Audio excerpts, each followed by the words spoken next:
Hello and welcome back to the channel.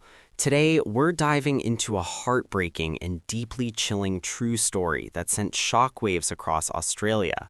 The murder of Hannah Clarke and her three beautiful children, Aaliyah, Lyanna, and Trey. The day started out like any other morning in Brisbane. Hannah Clarke buckled her three kids into the car, getting ready for the usual school drop-off. But only a few minutes later, everything changed. A man washing his car heard her screaming. Someone driving past saw her on fire as she tried to escape. A neighbor ran over with a fire extinguisher, only to watch the car burst into flames. People nearby didn't understand what they were witnessing. Why was Hannah calling out for her children? And who was the man beside her holding jerry cans of fuel? This wasn't an accident. It was the result of a situation that had been building for years. Hannah Clarke was born on September 8, 1988, in Brisbane, Australia, to her parents Sue and Lloyd. From the beginning, she was full of life, bright, outgoing, always lifting people's spirits. Even as a kid, she talked about wanting to be a mom someday. She was close to her younger brother, often slipping naturally into that protective older sibling role. She was also talented in sports. Hannah became a standout in trampoline gymnastics and represented her state by the age of 16. Her leadership showed early, too. In her final year of school, she was chosen as school captain, a position given to students who earned the respect of both teachers and classmates. After finishing school, she followed her passion for working with kids, teaching children's gymnastics at the Police Citizens Youth Club. That's where she met Rowan Baxter. She was 20, he was 31, and meeting him would change the direction of her life. Rowan, born on May 9, 1977 in New Zealand, had grown up in a home marked by instability. His father spent time in prison when Rowan was young, something that left its mark on him. Relatives later described him as unpredictable and often aggressive even as a child. One cousin said she was afraid of him and believed his behavior reflected long-held attitudes toward women within their family. Despite the chaos in his early life, Rowan pursued sports. He played rugby for Tarongo Boys College and eventually secured a contract with the New Zealand Warriors Rugby League team in 2005. Technically, he was on the team, but he never played in an official game and earned only about $10,000 a year from the contract. Even so, Rowan often called himself a former professional rugby player. It was a title he used to boost his image whether he was at work or meeting new people. Those who knew him described him as extremely competitive, controlling, and quick to lose his temper. He had a strong need to be in charge and didn't handle rejection well. Before he ever met Hannah, Rowan had already been married and had a son. He married when he was 18 and his wife was just 16. By the time their son turned 2, his behavior had become too much for her to cope with. She wanted to leave, but he refused to let her go.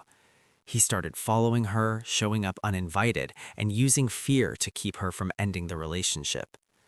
In one especially troubling moment, he told her he'd put a hose in his car and had thought about ending both his life and their child's. Feeling trapped and scared, she stayed with him because she didn't see a safe way out.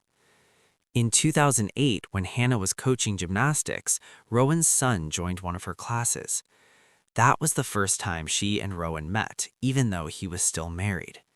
Rowan began pursuing her almost immediately, claiming his marriage was already over and that he was only staying in the same house for the sake of his son. A few months into their affair, he officially ended his marriage, moved out, and agreed to co-parent. But his aggressive behavior didn't stop. Any disagreement about their son quickly turned into another round of intimidation toward his ex-wife. About 6 months into his relationship with Hannah, she found out she was pregnant. She wanted to keep the baby, but Rowan pressured her to end the pregnancy, telling her she was too young and not ready for that level of responsibility. In October 2012, Hannah and Rowan got married. At the time, she was 14 weeks pregnant with their first child. Shortly after the wedding, Rowan stopped paying child support for his son from his previous marriage. Their daughter Aaliyah was born on April 10, 2013. She grew into a bright and expressive little girl who loved reading and had a strong sense of fairness. Even as a child, she noticed the way her father treated her mother, and she wasn't afraid to speak up when something didn't feel right to her. In January 2015, Hannah and Rowan opened a gym together called Integrate Gym. They shared a love of fitness, and Hannah's parents, along with another investor, helped them get the business off the ground. But despite those efforts, the gym struggled to stay afloat. During this time, their second daughter, Lyanna, was born on March 19, 2015. She had a gentle, calming way about her and often found herself trying to keep the peace at home. She looked a lot like Hannah and would try to comfort her father whenever he lost his temper. Their youngest child, Trey, arrived on December 4, 2016. He was deeply attached to his mother. He loved running around and playing, but he was happiest when he was close to her. As the years went on, Rowan became even more controlling and unpredictable. His possessiveness over Hannah only grew. He insisted they share a joint Facebook account and refused to let her have her own. Little by little, he separated her from her family, making it harder for her to stay connected with the people she was closest to. His need for control extended to the children, too. If they didn't clean up fast enough, he'd throw their toys away. He would cancel activities they loved just to punish Hannah. After one argument, Rowan took the kids and left the house while they were crying. Hannah, worried and overwhelmed, called her mother for support. Later, Rowan confronted her and repeated the entire conversation back to her word for word. When she asked how he knew what she said, he told a coworker he had accidentally left his phone recording.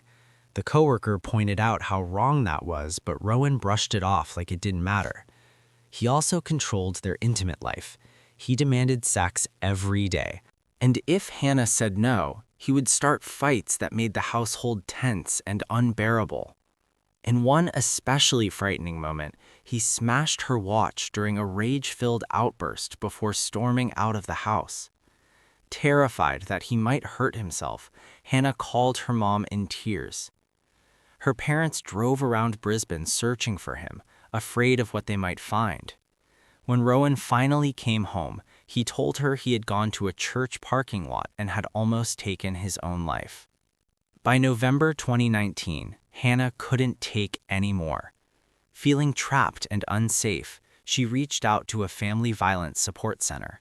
She told them about her fears and how closely Rowan seemed to monitor everything she did. With their help, she made a plan to leave safely. In December 2019, she put that plan into motion. She took only the essentials, picked up Aaliyah from school, and went straight to her best friend's house. She left her phone in the car because she genuinely believed Rowan was tracking her. The next day, she moved back in with her parents. On December 4th, Rowan contacted Relationships Australia, a support service for families going through crisis. They offered him a counseling session for December 10th, but he never confirmed the appointment and didn't show up. 10 days later, on December 14th, he went to his doctor and said that Hannah had left him and taken the children.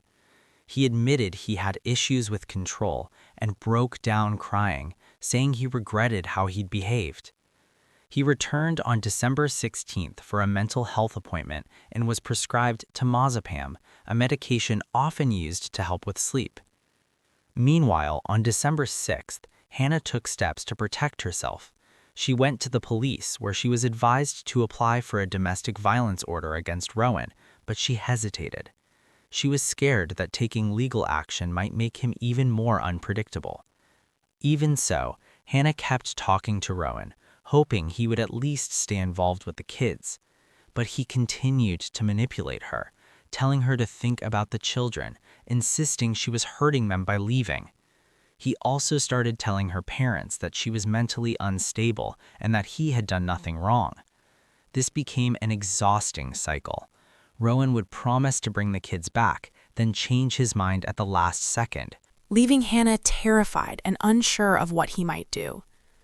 His harassment escalated in ways that echoed his behavior in his previous relationship. He started showing up without warning, letting himself into her parents' home and following her. On December 26, 2019, Rowan was supposed to return the children after having them for the day. When Hannah arrived to pick them up, he threw Lyanna into the front seat of his car and sped off. A bystander who saw what happened flagged down a nearby police officer. The police spoke with Hannah, but without formal custody orders, they had no legal authority to step in. They tried calling Rowan and even went to his house, but he wasn't there. Later that night, he FaceTimed Hannah and made a demand. He wouldn't return Lyanna unless she ended what he claimed was an affair. Drained and desperate, Hannah contacted her lawyer, who drafted a formal letter insisting that Lyanna be returned immediately.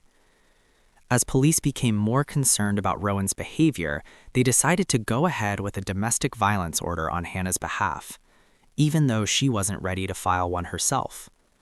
Officers eventually found Rowan at his home just as he was putting Lyanna into his car. They told him about the temporary court order, which prevented him from coming within 300 feet of Hannah or the kids until a hearing could sort out longer-term arrangements. The police took Lyanna into their care and brought her back to Hannah. Rowan was barred from contacting any of them until January 4, 2020, when they were all due in court. During a welfare check, officers noticed that Lyanna seemed scared. Ever since the abduction, she had developed intense separation anxiety and refused to let Hannah out of her sight. Authorities advised Hannah to bring the children to child-aware psychology for support. Although the visit never ended up happening through the police process, Hannah provided a detailed statement about the abuse she had experienced. She explained that Rowan pressured her into having sex every night while verbally tearing her down. He insulted her constantly, calling her disgusting and comparing being intimate with her to, in his words, having sex with a bucket. She also shared that she had lived in fear for a long time, both for herself and for her children.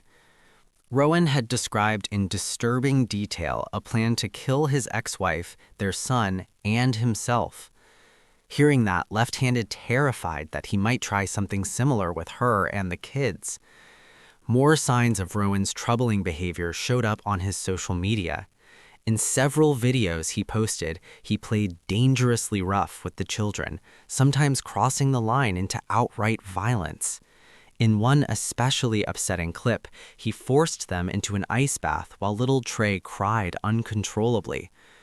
Despite everything, Rowan continued twisting the narrative to suit himself.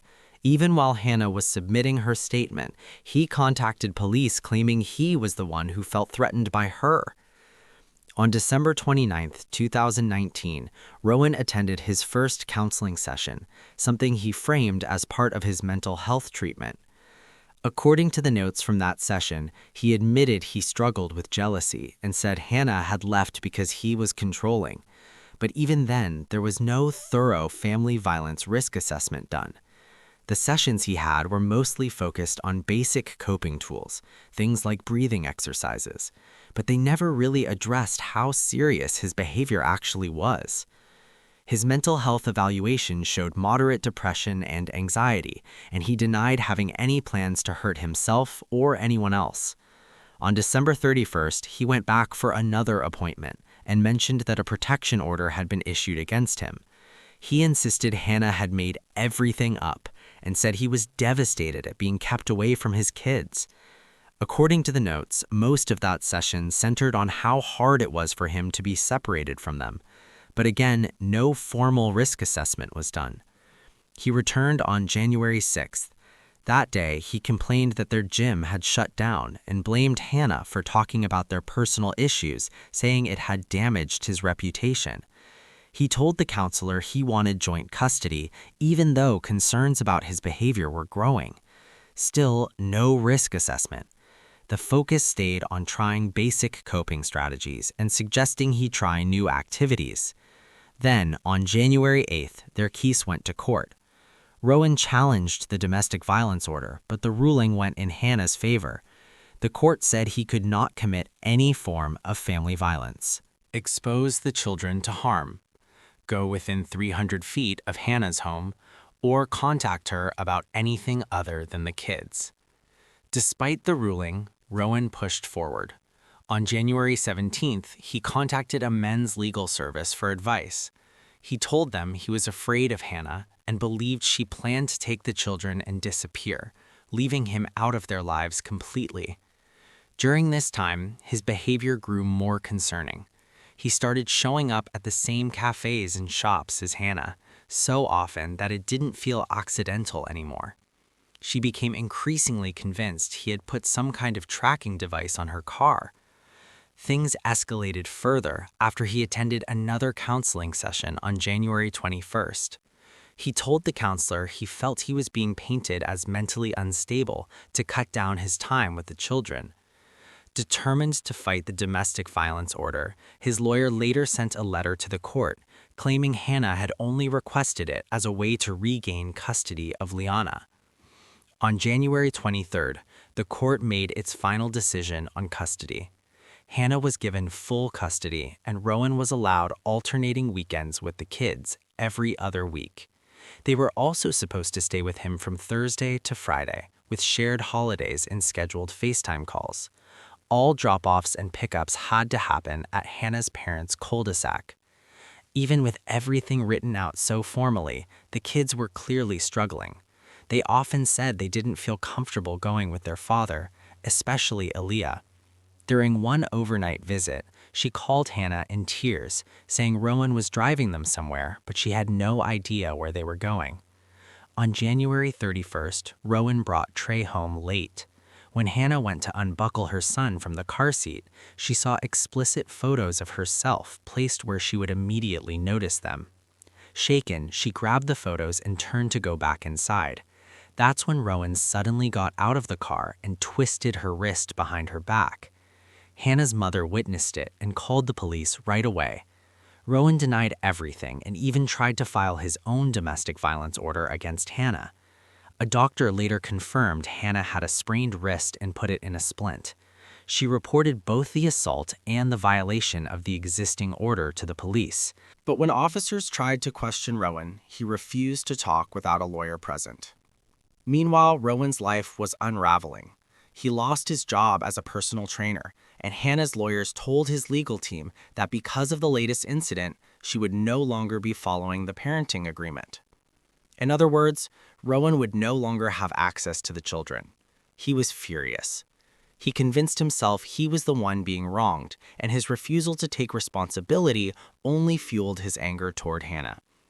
Despite breaking the domestic violence order, the police didn't take him into custody right away. They issued a notice for him to appear in court and charged him with common assault for injuring Hannah's wrist. Then, on February 17th, Rowan went to a hardware store and bought zip ties, a jerry can, and denatured alcohol. The next day, he filled the jerry can with 5 liters of gasoline. While he was out making these purchases, he also picked up 3 Kinder Surprise eggs and some lollipops. At 3:28 p.m. on February 18th, Rowan called Youth and Family Services asking about a men's support program. About half an hour later, he contacted a men's helpline with the same question. That evening at 6:25 p.m., he phoned a friend in tears, saying he couldn't see his children. During the scheduled FaceTime call that night, he barely spoke. He sat there crying, completely silent. Seeing him like that made Hannah feel something was deeply wrong. She told her mother that she felt the need to write a will because if Rowan ever killed her, he'd go to prison and someone would have to raise the kids. She also confided in a friend at the gym that she was afraid Rowan might hurt the children, or even worse. Sadly, her fears were about to come true. On the morning of February 19th, 2020, Hannah and her mom followed their usual routine and went to the gym. Afterward, Hannah got home around 6:20 a.m., then stepped back out to grab coffee for both of them. She later sat on her mother's bed, sipping her drink while her mom got ready for work. The kids stayed close. At 7:20 a.m., Sue kissed Hannah and the children goodbye, not realizing it would be the last time she'd ever see them. Hannah buckled all 3 kids into the car to take Aaliyah and Lyanna to school. Trey sat in the middle seat and Lyanna was behind the front passenger side. As soon as Hannah started the engine, Rowan suddenly appeared and jumped into the passenger seat. He was holding a jerry can filled with gasoline and told her to start driving. Terrified, Hannah screamed at him to get out. She managed to drive only a short distance before stopping near a man who was washing his car. Desperate, she yelled for help. "Call the police, he's going to kill me, he's poured petrol on me." The man turned and saw Rowan holding her down, stopping her from getting away. She thought to break free, but Rowan stayed calm, gripping her firmly and refusing to let her move. Then, in one frantic burst of strength, Hannah managed to get out of the car. But by then, it was too late. Rowan had already lit the fuel. The car went up instantly and the flames spread across her body. The man reacted right away. When he saw her burning, he told her to roll on the ground and grabbed his hose to try to put out the fire. Once they managed to put out the flames on Hannah, he turned the hose toward Rowan, whose clothes had caught fire too. As everything sank in, Hannah kept crying out for her children. Hearing the panic in her voice, the man ran inside to call emergency services. When he came back outside, another driver, Samantha, had pulled over after seeing thick smoke from the road. She grabbed the hose from him and kept spraying the car. She stayed close to Hannah, talking to her and trying to keep her calm while they waited for help. Hannah was in agony, but all she kept asking about was her kids. A neighbor, Carrie Fernandez, heard her screaming and looked out to see the car burning. She called emergency services right away and stayed on the phone as she watched everything unfold. Moments later, the car erupted into an even bigger fireball. Carrie grabbed a fire extinguisher and ran toward it, desperately trying to knock down the flames. The heat was so strong that the car started rolling backward and people nearby yelled for her to be careful. Hannah, barely standing, kept crying out, "My kids," completely overwhelmed. Investigators later learned that Rowan had placed the fuel-filled jerry cans right in front of Aaliyah's seat, so the first explosion happened exactly where her feet were. Rowan hadn't been holding any fuel himself, but all three children had fuel on them, and so did Hannah. As the fire grew, Rowan suddenly Lunged back into the burning car. For a split second, it looked like he was reaching for the children, but instead he grabbed something and jumped back out. A bystander realized what it was, a knife, and immediately yelled to warn Carrie, who was still trying to fight the flames. She stepped back as Rowan, now holding the knife, braced himself. Without saying a word, he knelt down, aimed the blade at his chest, and threw himself forward onto it. He curled up on the ground and he died shortly after. The damage Rowan caused was irreversible. In a single morning, he took the lives of his three children, Aaliyah, Lyanna, and Trey, and left Hannah with burns covering almost her entire body. Even as first responders reached her, Hannah's only thought was of her children. She kept asking, "Are they okay? Did someone get them out?" But the paramedics already knew the truth. There was nothing they could say to ease her pain. They urged her to focus on surviving, even though she could feel herself slipping away. In a last attempt, Hannah called her father. When Lloyd Clark answered, all he heard was silence. He thought it might be an accidental call, maybe from one of the kids, and ended it. Only later did he realize what had happened. It had been Hannah, too weak to speak, reaching out one final time. At 4:50 p.m. that day, Hannah passed away. She was the last in her family to die. After Rowan's death, authorities found a note on his phone. It read, "I'm finishing your game. I don't want to play anymore. You can't mess with someone's life like this and expect them to take it. I have told the kids that you love them. They will miss you, I'm sure." Autopsy reports confirmed the full horror. Hannah died from multi-organ failure caused by her burns. Eli, just 6 years old, suffered burns over her entire body. Toxic levels of carbon monoxide were found in her blood, meaning she was still alive as the fire overtook her. Lyanna, only 4, died from a combination of severe burns, smoke inhalation, and other injuries from the blaze. Trey, barely older, met the same tragic fate.